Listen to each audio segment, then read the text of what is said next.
Bom dia, querida igreja.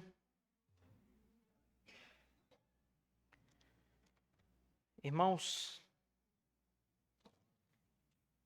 vamos voltar para o livro de 1 Reis, amada igreja, onde acontece as exposições da palavra do Senhor que estamos trazendo a toda a igreja.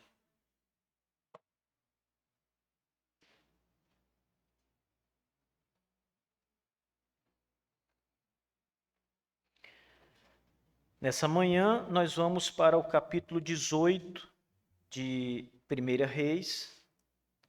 Obrigado, Marcelo. Capítulo 18 de 1 Reis, vamos para os versos de 1 a 15.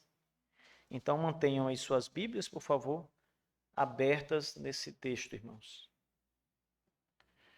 Antônio, tem uma capinha de bateria embaixo nesse púlpito aí. É uma capinha que fica a bateria aquela pilhinha quadradinha. Tá não? Aquelas capinhas. Só a capinha ou a bateria.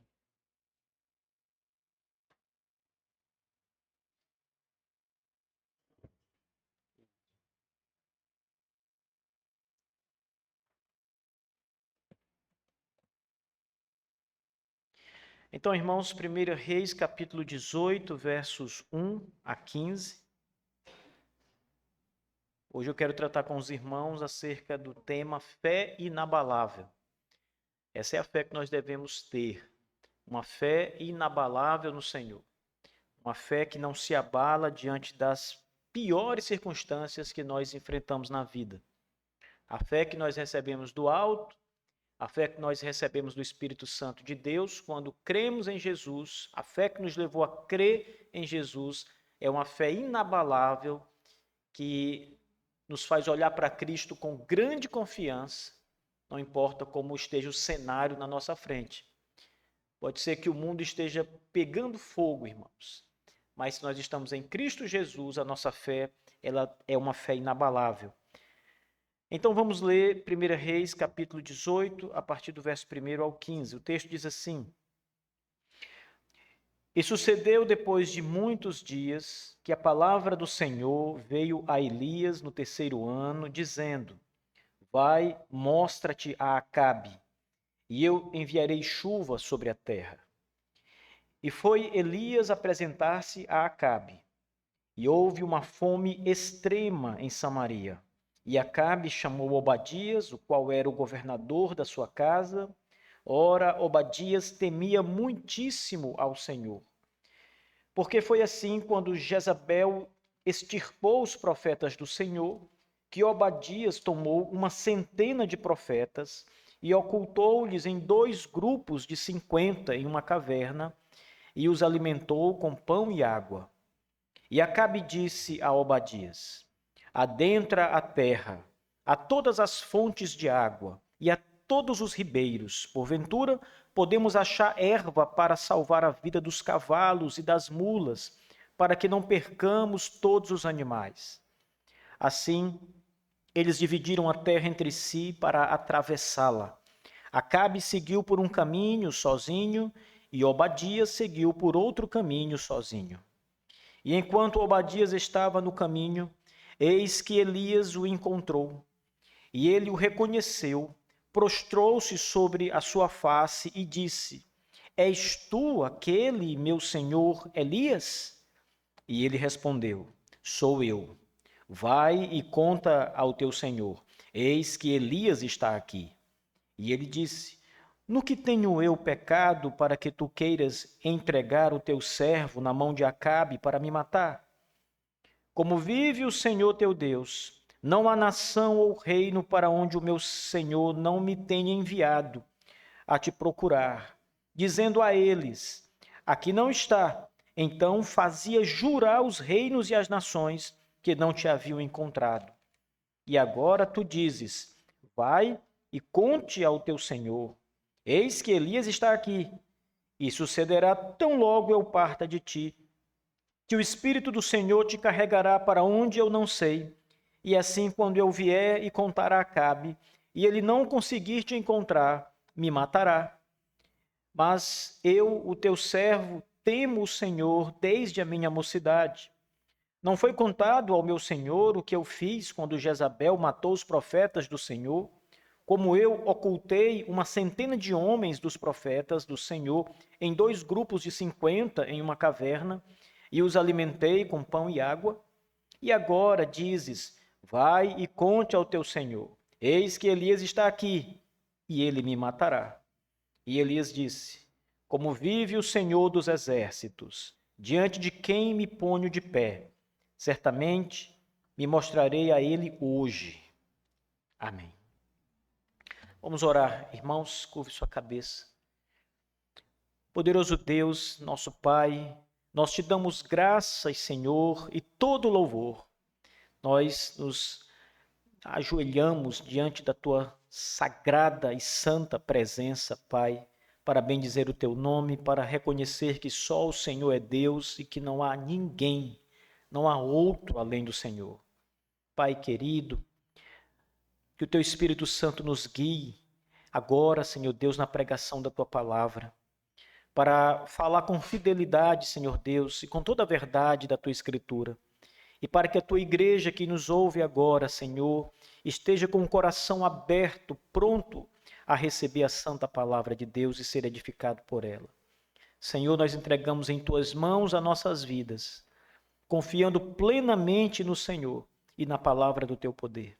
Haja, Senhor Deus, poderosamente, para a glória do teu nome, Senhor, para a nossa edificação, para que a graça do Senhor resplandeça sobre nós, em Jesus Cristo, nosso grande Salvador, nosso eterno Senhor e Salvador. Amém e amém. Então, amados irmãos, eu quero tratar com vocês sobre o tema fidelidade.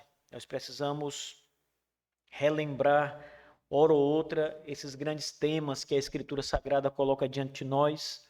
E o título dessa mensagem é Fidelidade em meio ao caos. Fidelidade quando as coisas estão bem difíceis. Fidelidade que nos é exigida mesmo quando as circunstâncias são muito adversas e são contrárias a tudo aquilo que nós esperamos. Às vezes, o ambiente, as circunstâncias diante de nós são tão contrárias que você acha que não haverá nenhuma solução, que as coisas estão perdidas, que não há o que fazer, e você acaba assim se entregando às circunstâncias quando você deveria confiar no Senhor, acreditar no poder do Senhor e passar por cada circunstância difícil com uma fé em Cristo inabalável. Veja, como é que vocês, a Igreja do Senhor, têm encarado as situações mais adversas que vocês têm passado? Cada um de vocês poderia se apresentar aqui e relatar uma situação difícil que passou.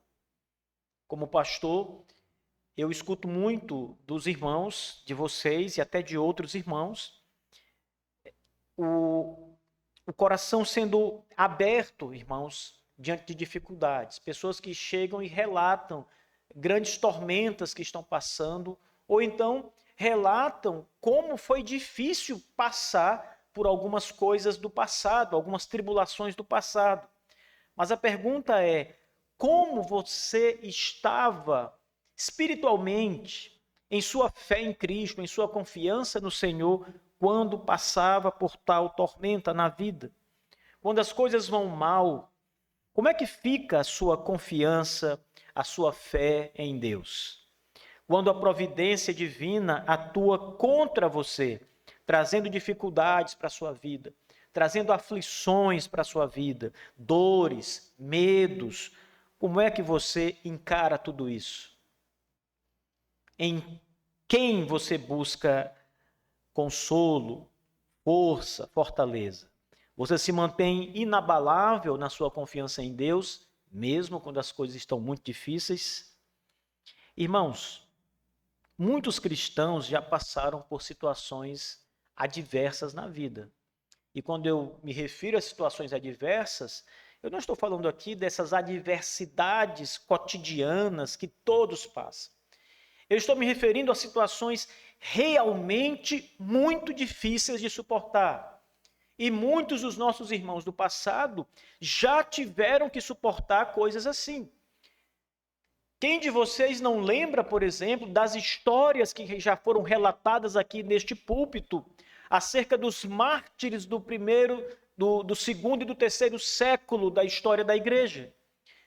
Homens que eram levados para o Coliseu de Roma e eram ali colocados como espetáculo público por causa da sua fé em Jesus Cristo e eram jogados para lutar com leões, com feras selvagens, com gladiadores, tudo para que o espetáculo fosse feito e aqueles homens morressem, aquelas mulheres morressem em virtude da sua fé em Cristo, por causa da fé em Cristo. E estes nossos irmãos, grande parte deles, não negou a sua fé no Salvador. Nem pastores naqueles dias e nem irmãos em Cristo, que não eram pastores, que não eram oficiais da igreja primitiva ou da igreja antiga, nenhum daqueles homens, irmãos, negou a Jesus diante das maiores adversidades da vida. Mas isso não é coisa apenas do passado. Talvez você, com um olhar romântico, imagine, mas isso foi naquela época, pastor. No segundo século, no terceiro século, havia pouco tempo que os apóstolos do Senhor e o próprio Senhor haviam morrido. Então, ainda estava muito aflorada aquelas histórias de Deus, de Jesus, da ressurreição. Aqueles homens e mulheres daquela época estavam muito próximos de tudo aquilo. Então, a fé deles era maior. Isso não aconteceu apenas no segundo e no terceiro século, irmãos. A história da igreja mostra, século após século, a igreja sendo perseguida e os nossos irmãos mostrando a sua fé diante das dificuldades, das grandes adversidades na vida. Na Segunda Guerra Mundial, por exemplo, muitos poloneses, dentre eles, muitos dos nossos irmãos em Cristo, que viviam na Polônia, ali na década de quase de 40, no final da década de 30, muitos deles sofreram nas mãos dos soviéticos e dos alemães, ou seja, do Exército Vermelho, comunista soviético, e do exército de Hitler, dos nazistas. Esses homens eram arrancados da sua terra natal, da sua casa. O exército chegava e dizia: agora nós vamos morar nesta casa. E vocês vão ter que sair dessa casa. E eles eram simplesmente arrancados de casa, sem nada, sem roupa, sem levar nada, apenas com a roupa do corpo. E eram, às vezes, misericordiosamente, como eles diziam, jogados num lugar pedido, junto com vários outros poloneses, que eram também arrancados de casa. Os nazistas fizeram isso, os soviéticos fizeram isso com os poloneses. E aqueles irmãos passaram por muita coisa, sabe? E eles, mesmo nesses momentos difíceis, irmãos, mantiveram a sua fé no Senhor Jesus Cristo. Mantiveram-se firmes no Senhor, firmes no nosso Deus. Eles tiveram que suportar essas grandes atrocidades da Segunda Guerra Mundial e perder absolutamente tudo, inclusive a dignidade humana, mas não abandonaram, não deixaram de confiar no nosso Senhor e Salvador Jesus Cristo. Nós também temos coisas assim nas Escrituras Sagradas. Se você olhar, por exemplo, a situação muito adversa em que Jacó e os seus filhos viveram na terra de Canaã, na época em que houve uma grande seca, como José havia previsto por meio de uma revelação que ele recebeu do Senhor, durante aqueles 7 anos de grande seca, das vacas magras que José viu, eles passaram por muita dificuldade. Não havia comida, não havia nada, não havia como se alimentar. Tudo estava morrendo. O único lugar que havia comida era no Egito, onde José estava, onde a bênção do Senhor estava. E aquela família, bem como tantas outras famílias, passaram por grande dificuldade, por grande provação. Muitos morreram, não resistiram. A família de José, embora tenha passado por essas dificuldades terríveis, Jacó jamais negou ao Senhor Deus. Ele sempre se manteve fiel em sua fé inabalável ao Deus dos seus pais, ao Deus de Abraão, ao Deus de Isaac, o seu Deus, o Deus de Jacó. Mesmo vivendo em tais circunstâncias, é um bom exemplo para nós. Saber que quando as coisas estão ruins, nós não devemos, de forma nenhuma, abandonar o Senhor, nosso Deus. Era exatamente assim as circunstâncias no texto que nós lemos de 1 Reis, capítulo 18, do 1 ao 15. As circunstâncias eram as piores possíveis, irmãos. A história de Israel, nos dias do perverso rei Acabe, que estamos aqui vendo, é um exemplo de como a providência de Deus pode trazer caos a uma nação. Como a providência de Deus pode fazer com que nuvens negras estejam sobre uma certa terra, sobre uma certa nação, sobre pessoas, e traga dificuldades de toda a natureza, irmão. Seja ela doenças, pestes, seja ela secas, como era o caso aqui na terra de Israel, no reinado de Acabe. Toda dificuldade, falta de alimento, as consequências que essas coisas vão trazendo. E aqui é o caso, irmãos. Mas essa história também nos mostra como a fé e a perseverança em Deus podem superar tais circunstâncias. Resumidamente, essa história que nós acabamos de apresentar a vocês mostra que Deus, mais uma vez, vai a Elias e fala a Elias dizendo: Elias, apresente-se diante do rei Acabe, porque eu enviarei chuva sobre a terra. Havia 3 anos, ou 3 anos e meio, que não havia chuva sobre a terra de Israel e sobre as regiões circunvizinhas ali. Então a situação estava calamitosa, como vocês sabem. E então, obedientemente, Elias sai em direção a Israel. Ele estava lá em Sarepta, como vocês sabem, na casa daquela viúva. Ele sai de lá para ir de novo à terra de Israel se apresentar a Acabe. Mas naquele mesmo momento, Acabe, o rei, estava desesperado porque não havia comida na terra de Israel. Ele não sabia como alimentar o seu exército. Ele não sabia como manter vivos os seus animais. E eram animais importantes, cavalos, mulas, que eram usados para puxar as carroças e para executar trabalhos e para a cavalgadura. Eram necessários os animais ali. Mas ele não sabia como alimentá-los. Não havia mais erva verde, não havia água.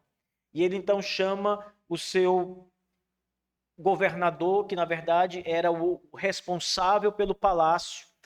E ele então decide ir por um lado da terra, e eles decidem percorrer toda a terra de Israel.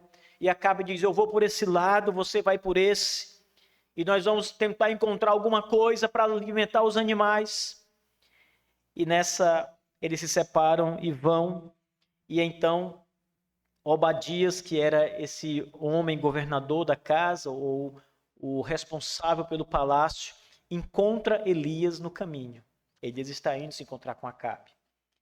E ele reconhece Elias. E Elias diz: vá agora e diga a Acabe que eu estou aqui.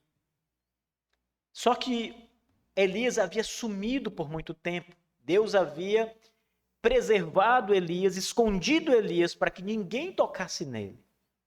Ele primeiro ficou, como vocês sabem, naquele local onde o corvo levava carne para ele e ele podia beber de uma fonte que havia ali.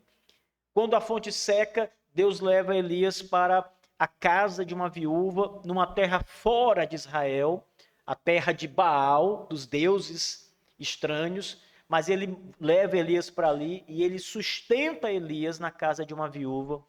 O Senhor não deixa faltar nem azeite e nem farinha na casa daquela mulher. É um milagre que nós já passamos por ele. Até o momento em que, dadas as circunstâncias do decreto divino, 3 anos sem chuva, Deus disse, agora vá, já está bom o juízo, agora eu vou mandar chuva sobre Israel. Então, aquele homem temia que Elias desaparecesse de novo. Eu vou, meu senhor, aviso ao rei que tu estás aqui. E então o rei vem, mas de repente o Espírito de Deus decide te levar daqui para outro lugar. E quando o rei chegar e não te encontrar, ele me matará. Ele vai achar que eu menti e a minha vida será ali arruinada. O rei Acabe, ele tinha ódio do profeta Elias. Ele não queria, irmãos, ver o profeta Elias senão para matá-lo, para capturá-lo, prendê-lo. Porque tudo que estava acontecendo, Elias havia dito ao rei que aconteceria. E a princípio o rei não deu muita bola para isso, mas agora, 3 anos depois, ele sofria as desgraças deste juízo divino, desta providência de Deus contrária à boa circunstância. Então ele temia isso. Mas Elias diz, vá, não tema, hoje mesmo eu estarei diante do rei Acabe e me apresentarei a ele. Então essa é a história geral que nós acabamos de ver aqui, irmãos. E eu quero tratar 3 pontos importantes aqui com vocês nessa manhã, baseado nesse relato do livro de Reis. O primeiro é sobre a situação geral. Eu sei que ela foi uma situação específica para Israel, essa situação em que o caos se instalou, mas situações como essa acontecem conosco, ou podem vir a acontecer com você, de maneira mais severa, como é o caso aqui. E quando isso acontece, lembre, é a providência de Deus agindo. Às vezes, a providência de Deus coloca você em situações bastante contrárias que você não queria estar. Lembre bem, no começo do capítulo 17 de Reis, 1 Reis, Deus chama o profeta Elias, é nesse exato momento na escritura em que Elias aparece no texto sagrado, e o texto diz, Elias o tisbita, que era dos habitantes de Gileade, disse a Acabe, como vive o Senhor Deus de Israel, diante do qual me ponho de pé, não haverá orvalho nem chuva nestes anos, senão segundo a minha palavra. Essa é a primeira vez que Acabe e Elias se encontram. O profeta de Deus se encontra com o rei de Israel. E a palavra do profeta de Deus é, não haverá chuva nesta terra, enquanto eu não disser para chover. Ele estava, na verdade, cumprindo ali o que Deus havia dito a ele. Não haverá nem chuva e nem orvalho. Aquele orvalho que nas manhãs, mesmo que não chova, quando você acorda, você vê as plantas molhadas. Nem isso haverá. Nem a chuva e nem o orvalho para suprir as necessidades da terra. E essa é uma determinação divina de uma seca em Israel sem precedentes, irmãos. O Senhor estava trazendo juízo e caos na sua providência sobre Israel por causa dos seus pecados, por causa do seu abandono do Senhor, porque eles estavam adorando a Baal. Jezabel, a rainha, esposa de Acabe, era uma adoradora de Baal e havia implantado o culto a Baal em Israel. De maneira que o Deus Todo-Poderoso, Yahvé, estava sendo posto de lado. Não era mais a divindade principal ou única de Israel, mas agora eles estavam como as nações, adorando vários deuses. E então Deus diz, eu mostrarei que eu sou Deus e não Baal. Eu trago chuva ou faço a chuva encerrar e não Baal. Baal era o deus da chuva, era o deus da fertilidade para os cananeus. Mas Deus está dizendo que ele iria dominar sobre os poderes que eram atribuídos a Baal.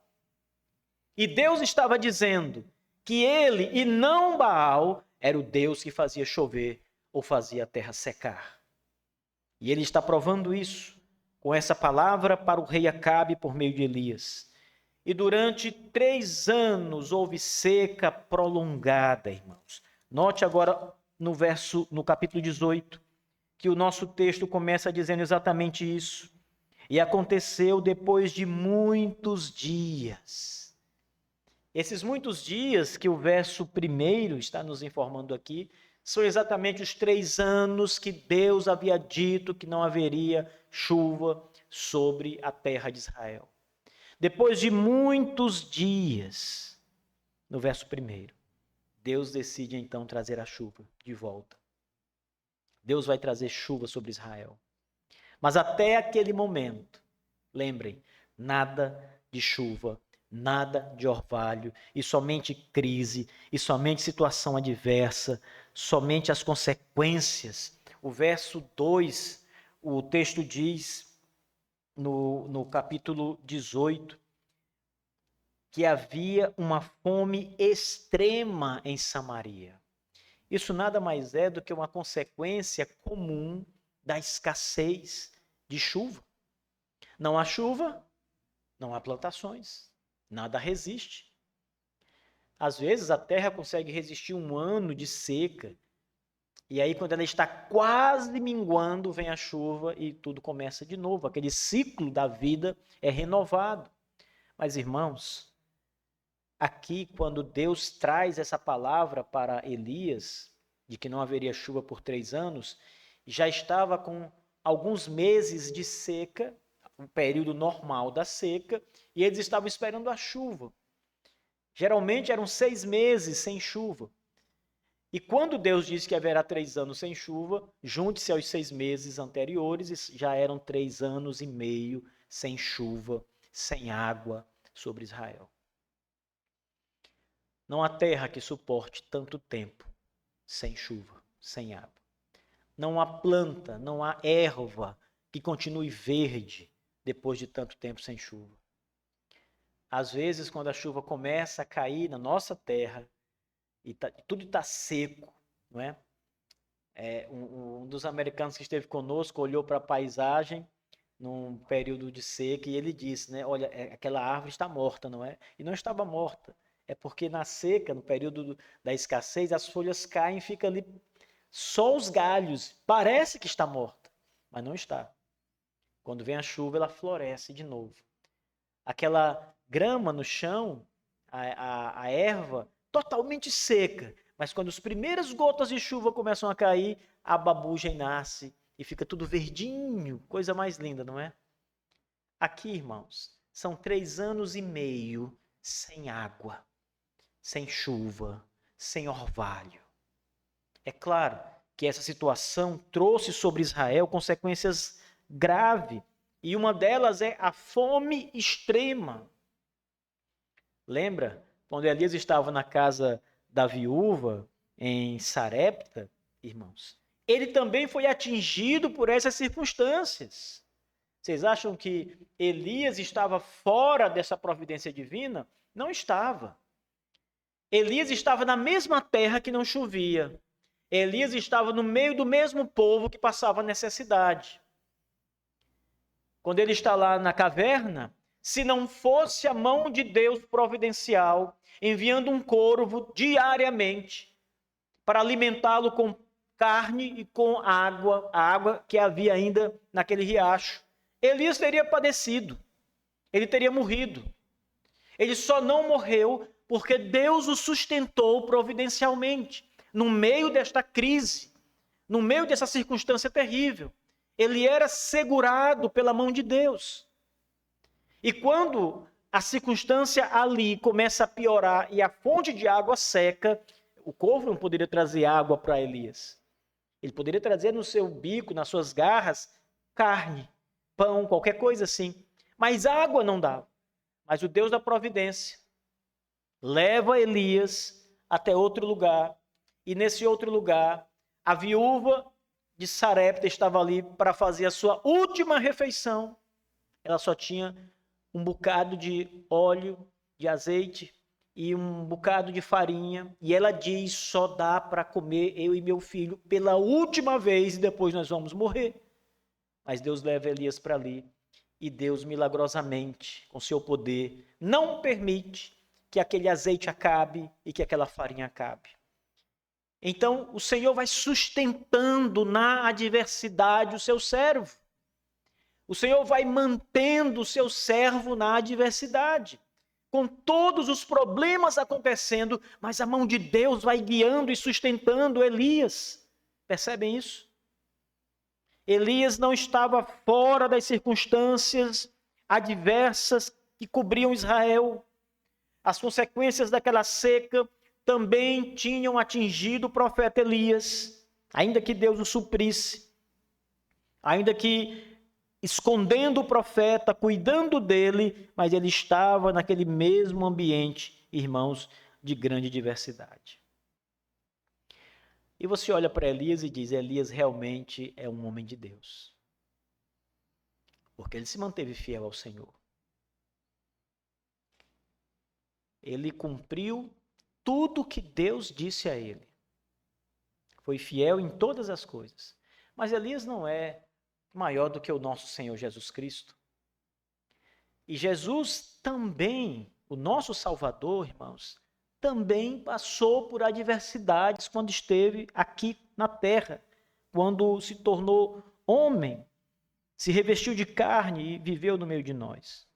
O Senhor Jesus passou por grandes tribulações para salvar o seu povo, para se tornar pela cruz o Salvador dos eleitos de Deus. Ele precisou passar por adversidades, caos, tribulação, dor e morte. Pense no caminho da cruz por um momento, irmãos. Pense em todas as coisas que Jesus Cristo precisou suportar por você e por mim. Pense na vida do Rei dos Reis, que vem ao mundo e se faz carne. O grande Rei, o Deus Todo-Poderoso que se faz carne, vive no meio de um povo pecador e vem e se faz carne para salvar um povo que ele determinou salvar, entregando-se na cruz, entregando a própria vida para salvar este povo. Você acha que foi fácil para o Senhor Jesus? Às vezes as pessoas julgam errado e dizem: olha, mas Jesus é Deus, então para Deus foi facinho. Era difícil se fosse eu ali. Mas Jesus é Deus, então para ele foi fácil. Não foi fácil, irmãos. Porque o sacrifício de Jesus foi a pessoa humana de Jesus. O homem Jesus, a sua natureza humana. Ele se entregou no madeiro, ele teve medo, ele disse: Senhor, se possível for, afasta de mim este cálice. Ele sabia exatamente pelo que passaria. Não foi fácil, ele foi esbofeteado, cuspido, humilhado, maltratado, ultrajado, caluniado. Colocaram uma coroa de espinhos sobre ele. E você acha que tudo isso foi fácil? Não. A providência de Deus, os caminhos do Senhor para salvar o seu povo, requeriam que o seu Filho amado e precioso passasse por tudo isso. E o Senhor passou. Ele confiou no seu Pai, na palavra do seu Pai. E um outro detalhe, vocês acham que Jesus não sabia o caminho que ele seguiria? Ele sabia perfeitamente que precisava entregar a sua vida, precisava morrer. Não era um objetivo obscuro para Jesus. Algumas pessoas acreditam que Jesus estava ali seguindo um certo trajeto, mas nem ele sabia o que aconteceria. Isso não é verdade, ele sabia perfeitamente. Ele sabia, ele disse várias vezes para os seus apóstolos que ia morrer. É preciso, é necessário. Ele fala várias vezes nos evangelhos que tem que morrer. Então ele sabe o caminho que vai seguir. Ele sabe do caos que vai passar, da adversidade que vai enfrentar. E era necessário passar por ela, irmãos. Toda aquela tribulação foi necessária e foi providencial. E em nenhum momento Cristo maldisse o Pai, desobedeceu o Pai, deixou de confiar no Pai. Ele disse que fazia tudo o que o seu Pai mandou. E ele foi perfeitamente obediente a Deus o Pai. Cristo é o maior exemplo, é maior do que Elias, claro. Mas vamos pensar em Elias, porque Elias é homem como nós, com a mesma natureza que nós temos, a mesma natureza caída. Você não pode dizer, mas Elias era Deus. Não, Elias era como você, inclusive com a natureza pecaminosa que você tem. Ele também tinha, ele também era um pecador, mas ele suportou aquele momento difícil que foi lançado sobre Israel como juízo de Deus. Ele suportou aquilo confiando em Deus em cada instante, todo momento. Nenhum dos atos de Deus sobre Israel que estavam ali acontecendo levou o rei Acabe a se arrepender e a se lembrar do Senhor. Vocês olharam o texto bem? Vocês viram que o verso 2 diz que havia uma fome extrema em Samaria, que era a capital. Uma fome extrema. Essa expressão extrema, irmãos, é uma expressão forte demais. Até o palácio do rei passava fome. Que dirá o povo simples? Havia uma fome extrema. E a preocupação do rei é não deixar os seus animais morrerem. Em nenhum momento ele olha para o céu e diz, Deus, o que eu fiz? Eu me arrependo, tenha misericórdia. Você não vê o rei Acabe buscando a Deus, irmãos. Eu acho que isso ensina algo bem interessante. E uma das coisas que isso nos ensina, irmãos, é que a adversidade por si mesma não é capaz de levar o homem ao arrependimento. Não pense assim, essa pessoa só vai se arrepender quando Deus pesar a mão sobre ela de verdade. Nem sempre. Olha Acabe, olha Jezabel, olha tantas outras pessoas em Israel que não se importavam com Deus morrendo. Em Apocalipse diz que Deus está ali, naquela linguagem própria de Apocalipse, né? Que Deus está trazendo um calor, algo insuportável. E ele diz, e os homens não se arrependeram para dar glória a Deus. Mesmo, veja, em Apocalipse, na grande adversidade, não houve arrependimento. O mal por si só que atinge os homens não é capaz de levar o homem ao arrependimento. Não é. A única coisa que leva o homem ao arrependimento é a bondade de Deus. É Deus se compadecer do pecador e conceder-lhe o arrependimento para a vida. Se Deus não fizer isso, não importa o mal que caia sobre o homem, ele não se arrependerá. No Egito também foi assim. O faraó recebendo as pragas do Egito, uma por uma, e ele não se arrependeu. Quando a coisa ardia muito em suas costas, ele chamava Moisés e dizia, Moisés, tudo bem, agora eu entendo, tudo bem, leve esse povo daqui, peça para Deus parar com isso. E Moisés orava, e o Senhor Deus tirava as pragas, e quando a coisa aliviava, o faraó voltava a ser o homem perverso de antes, e castigava mais. Não houve arrependimento. Então, irmãos, esse caos aqui que estava instalado, primeiro, deve nos fazer lembrar que devemos ser fiéis ao Senhor, mesmo em circunstâncias assim. Segundo, circunstâncias como essa, por si mesmas, independente de Deus, a dor pela dor, não leva o homem a se arrepender. Em segundo lugar, olhem para a fidelidade do profeta Elias nesse texto, irmãos. Elias obedeceu a Deus em todas as circunstâncias em que ele foi colocado. Primeiro, quando Deus disse para ele ir até Acabe e anunciar a seca. Ora, você acha que é fácil? Um profeta chegar diante de um rei que é a grande autoridade de um país, de um povo, e dizer, Deus vai trazer uma seca terrível sobre vocês. Deus vai tirar a chuva. É claro que Acabe sabia as consequências disso. Se Deus fizer isso, se não chover sobre minha terra, haverá uma fome extrema. Não é fácil para alguém se apresentar diante de uma autoridade, um profeta de Deus, diante de um homem que não considera Deus, que não teme o Senhor, e levar palavras como essa. Mas Elias fez isso. Ele foi até o rei Acabe, como Deus ordenou, e anunciou a seca.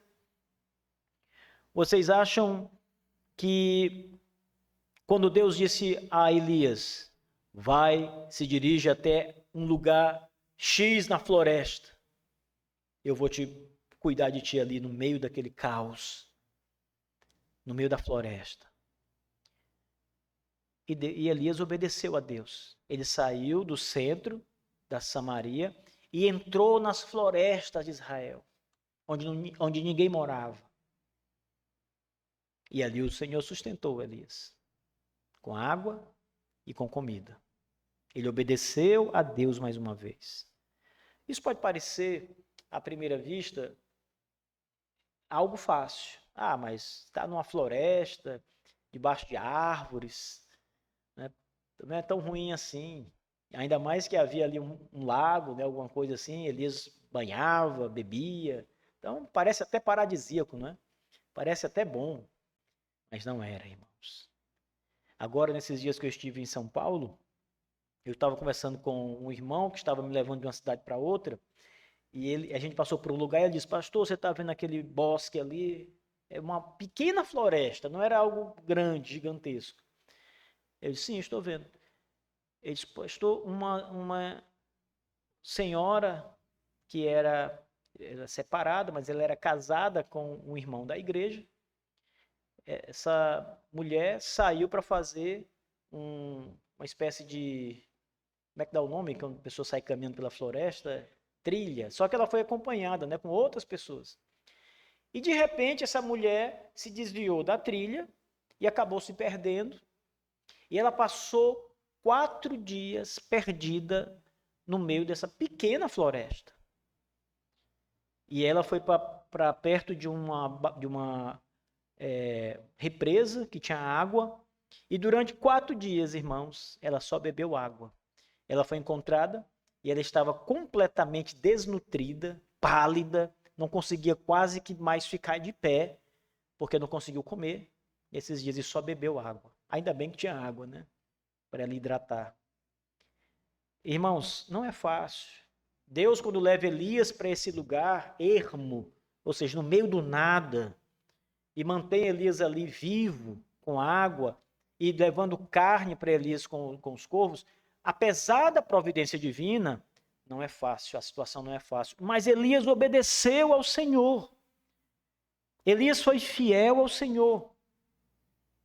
Quando Deus disse, agora você vai para a terra de Sidom, para Sarepta, Deus estava mandando Elias ir para uma terra de ídolos.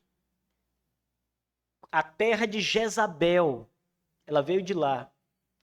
E Deus está dizendo, você agora eu vou cuidar de ti aqui nesse lugar. E Deus conduz Elias até a casa de uma viúva que não tem nada para comer. E você acha que isso é fácil?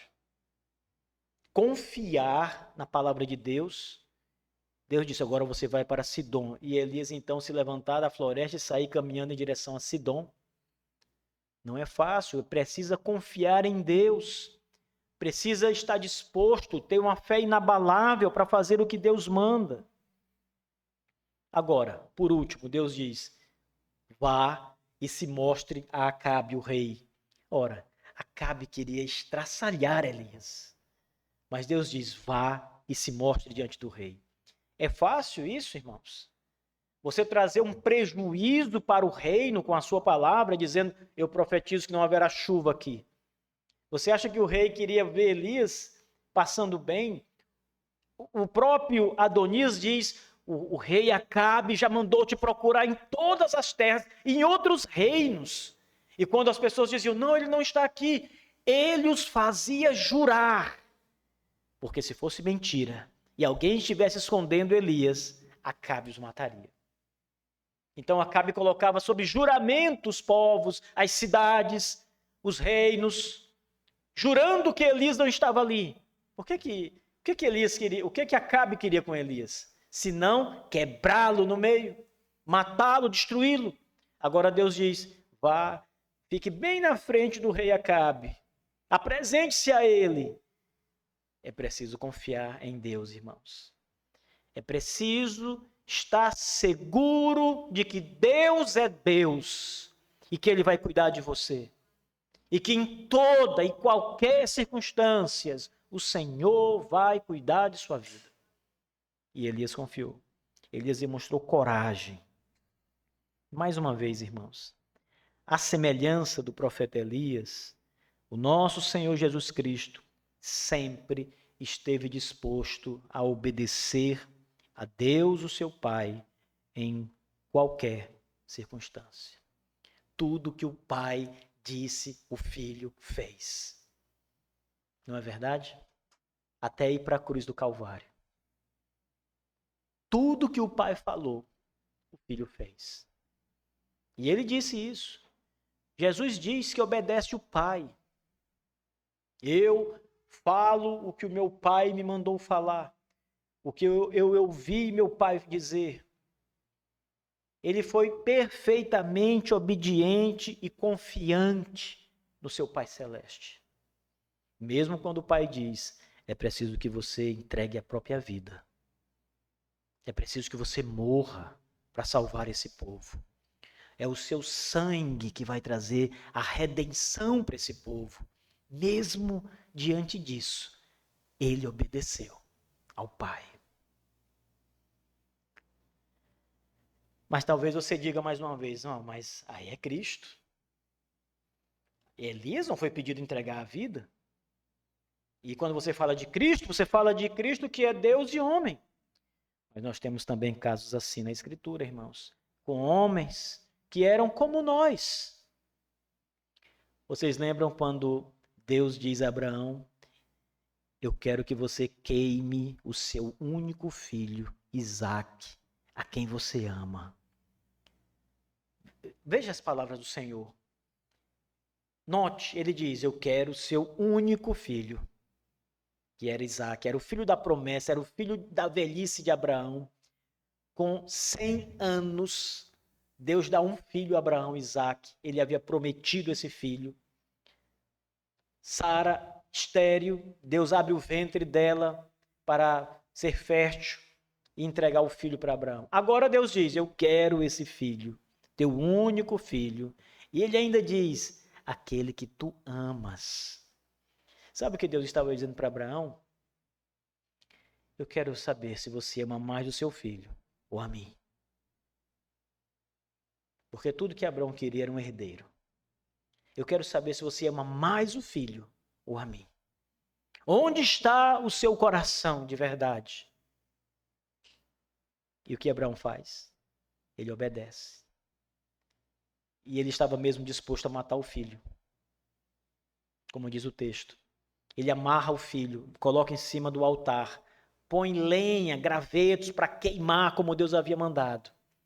E ele ia matar a criança para depois pôr fogo no sacrifício. Mas antes que isso acontecesse, a prova de fidelidade já havia sido dada. E Deus disse, basta. Basta, Abraão, porque agora sei que me amas. Fidelidade, meus irmãos, ao nosso Deus, como Elias foi fiel aqui. Elias teve coragem, Elias teve fé, e tudo isso se destaca nesse homem. Ele vai diante de Acabe corajosamente e confiadamente no Senhor. Estar diante do rei significava duas coisas, ou morte ou prisão. Mas ele mesmo assim esteve diante do rei confiadamente. Elias estava em perigo, ameaçado, era procurado, porém foi corajoso e fiel e Deus preservou sua vida. Nada aconteceu para ele. A semelhança do nosso Senhor Jesus Cristo, que foi procurado para ser assassinado por Herodes quando era uma criança, lembram?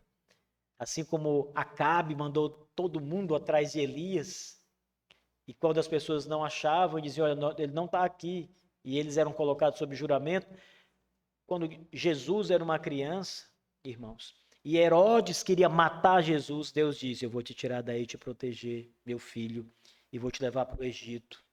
E mais tarde o evangelista diz, citando uma profecia, do Egito trouxe meu filho. Ele guardou e trouxe quando o perigo acabou. Em terceiro e último lugar, irmãos, temos um outro exemplo de grande fidelidade que serve para animar a nossa confiança. É a fidelidade de Obadias, o servo do rei Acabe.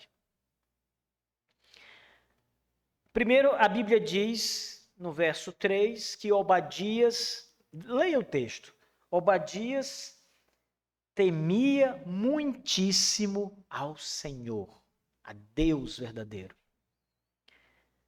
Vamos lembrar uma coisa, ele era o principal homem responsável pela casa do rei, pelo palácio do rei, o administrador.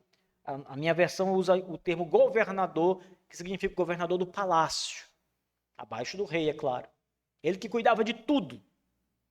Mas aquele homem, ainda que o palácio fosse dominado por adoradores de Baal, o falso Deus, ainda que Jezabel tivesse mandado matar profetas de Deus, extirpasse o culto a Deus e implantasse o culto a Baal, aquele homem, Obadias, dentro do palácio do rei, temia muitíssimo ao Senhor, diz o nosso texto.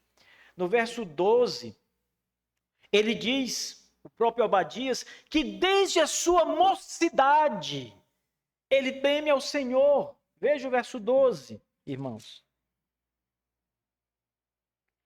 O qual o teu servo temo o Senhor desde a minha mocidade, desde a juventude, desde quando era um menino novo.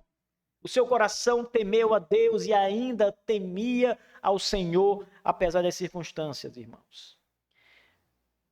Aqui é preciso entender o seguinte, que às vezes nós cristãos somos colocados em ambientes contrários à nossa fé.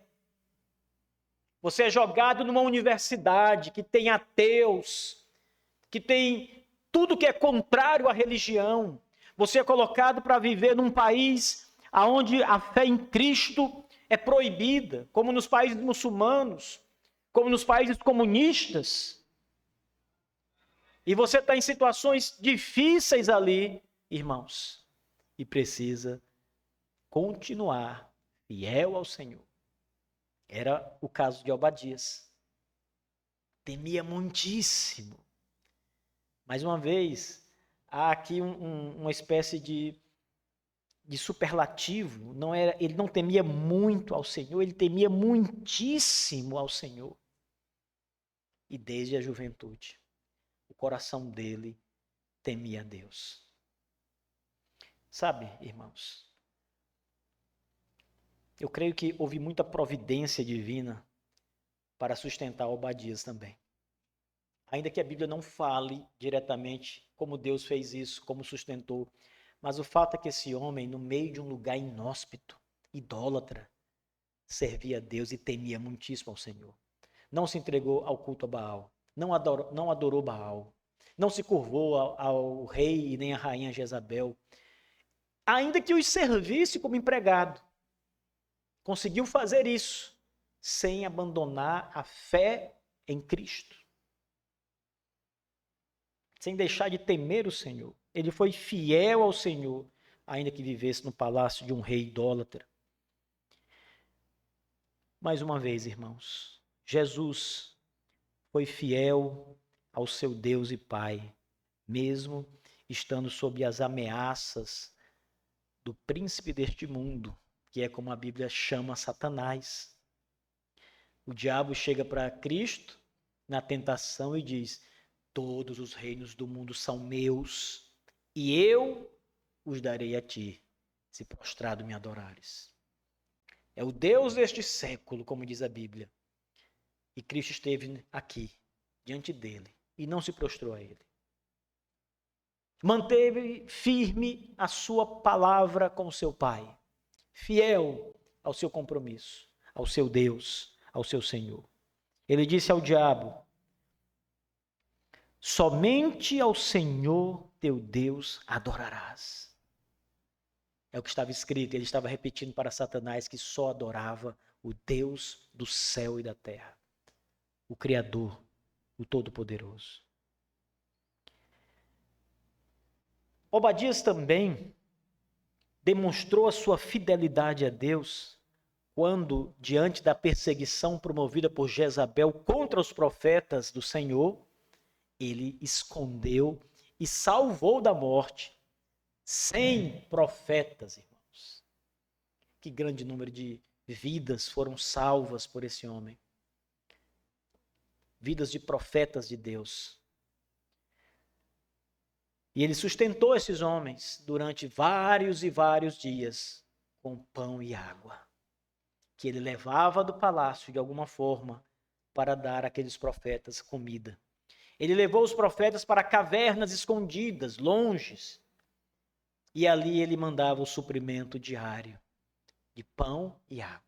Não era, obviamente, a melhor refeição, porém, era necessário para a sobrevivência deles, era suficiente para sustentá-los. E você deve pensar o seguinte, mas, olha, foi realmente uma boa ação. Não é só uma boa ação, irmãos. Ele estava indo contra a ação da rainha, que era matar os profetas. Ele estava escondendo os profetas. Ele foi corajoso como Elias. Ele estava disposto como Elias a servir o Senhor. Ele temia muitíssimo a Deus e eram profetas de Deus. E ele fez estas coisas por temor ao Senhor, por confiar no Senhor. 2 vezes nessa passagem, no verso 4 e no verso 13, nós encontramos essa menção de que o Obadias, o governador, ele salva os profetas, mais de 100 vidas. Ele honrou um profeta de Deus quando ele esteve diante de Elias. Ele disse: ó, meu Senhor, és tu, Elias, o profeta? Ele era uma figura alta no reino, abaixo do rei, mas ele honra o profeta de Deus, porque ele honra o próprio Deus. Se há alguém que é um profeta de Deus, é porque há um Deus sobre ele que eu temo, amo e vou servir com fidelidade. Temer ao profeta significa aqui temer ao próprio Deus, no verso 7. Então essa história toda, irmãos, nos ensina que devemos ser fiéis ao Senhor, mesmo em meio às adversidades, ao caos que a providência às vezes apresenta. Elias foi fiel no meio da adversidade. Obadias foi fiel no meio da adversidade. E Deus cuidou deles. Deus os supriu, sustentou. Então, em circunstâncias muito desfavoráveis, todos nós devemos continuar confiando no Senhor, porque Ele cuida dos seus filhos. A nossa fé não deve ser abalada diante do caos e das tribulações que nos atingem. Antes, devemos confiar no nosso grande Senhor e Salvador, Jesus, que já deu a vida por nós, que já passou pelas piores coisas por nós. Então descanse nele, confie nele e entregue sua vida totalmente nas mãos dele. Descanse na providência. Amém.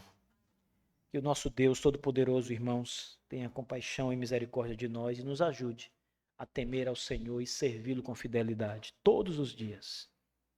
Fiquemos de pé, vamos orar. Poderoso Deus, nosso Pai, graças nós te damos, Senhor, pela tua palavra, por falar conosco, nos ensinando o que é fidelidade, nos dando exemplos claros, Senhor Deus, na tua palavra, de homens que temeram mais o Senhor do que a morte, que estavam dispostos a te servir em qualquer circunstância e a confiar na tua palavra em qualquer circunstância. Nós te louvamos com alegria, nosso Deus, por todas estas coisas maravilhosas.